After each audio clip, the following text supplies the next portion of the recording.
ఆ నలుగురు మంత్రుల భేటీపై కాంగ్రెస్ వర్గాలే అనేక అనుమానాలు లేవనెత్తుతున్నాయి.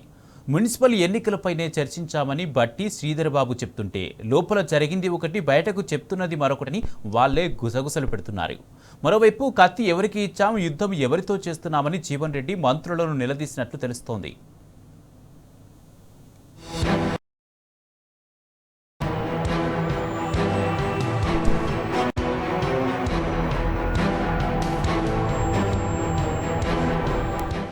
ముఖ్యమంత్రి రేవంత్ రెడ్డి విదేశీ పర్యటనలో ఉన్న సమయంలో డిప్యూటీ సీఎం భట్టితో ముగ్గురు మంత్రులు భేటీ కావడంపై రాష్ట్ర రాజకీయాల్లో తీవ్ర చర్చోపచర్చలు కొనసాగుతున్నాయి.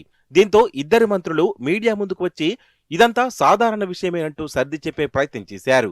అయితే సమావేశంలో జరిగింది ఒకటని, బయటకు చెప్తుంది మరొకటని అసలు కాంగ్రెస్ వర్గాలే పేర్కొంటున్నాయి. మంత్రుల భేటీతో రేవంత్ రెడ్డి సీటుకు ఎసరు తెచ్చే ప్రయత్నం ఏదో జరుగుతోందని కాంగ్రెస్ అనుకూల సోషల్ మీడియానే ప్రచారంలోకి తెచ్చింది. భేటీపై ఇంటెలిజెన్స్ వర్గాలు కూడా అమెరికాలో ఉన్న రేవంత్ రెడ్డిని అలర్ట్ చేసినట్లు గుసగుసలు వినిపిస్తున్నాయి.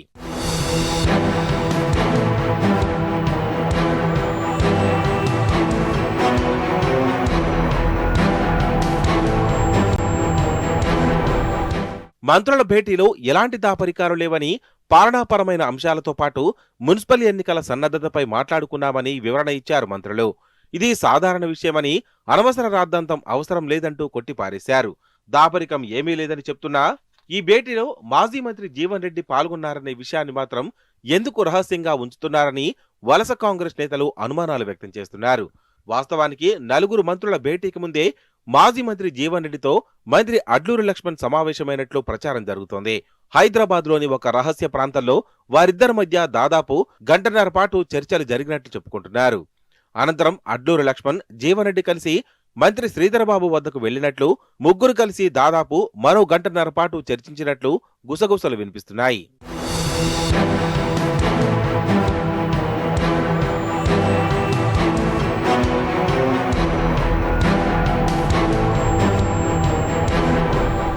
సాయంత్రం లోక్ భవన్ లో ఎట్ హోం కార్యక్రమంలో పాల్గొన్న అనంతరం ముగ్గురు మంత్రులు ఒకే కారులో ప్రజాభవన్ కు వెళ్లారు. ముందు నలుగురు మంత్రులు రహస్యంగా సమావేశం కావాలని అనుకున్న ఇంటెలిజెన్స్ వర్గాలు పసిగడతాయని, చర్చల సారాంశం పూర్తిగా బహిర్గతం అవుతుందనే ఆలోచనతో ప్రజాభవన్లోనే భేటీ అయినట్టు తెలిసిందే. సాధారణ సమావేశమే అని చెప్పి ఇంటెలిజెన్స్ వర్గాల దృష్టి మళ్లించడం కోసమే ముగ్గురు మంత్రులు ఒకే కారులో ప్రయాణం చేశారని వలస కాంగ్రెస్ నేత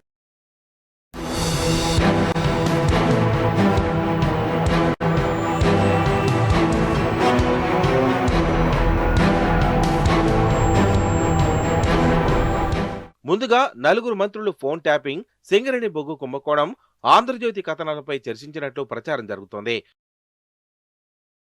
గాని వ్యక్తిత్వ హననానికి పాల్పడితే, ఊహాజనిత కథనాలు వండివార్చితే వ్యక్తిగతంగా, పార్టీ పరంగా తీవ్రంగా నష్టపోతామని చర్చించుకున్నట్టు తెలిసిందే. మంత్రుల సమావేశం కొనసాగుతున్న సమయంలోనే మాజీ మంత్రి జీవన్ రెడ్డి వచ్చి వారితో చేరినట్లు గుసగుసలు వినిపిస్తున్నాయి.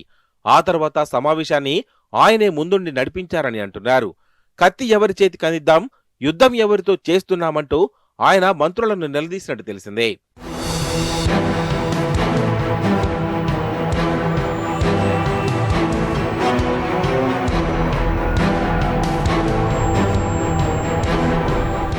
ఖమ్మం వెళ్లి టీడీపీని బతికించండని రేవంత్ రెడ్డి పిలుపివ్వడం పండ్ల చెట్టును నరుక్కునే పని కాదా?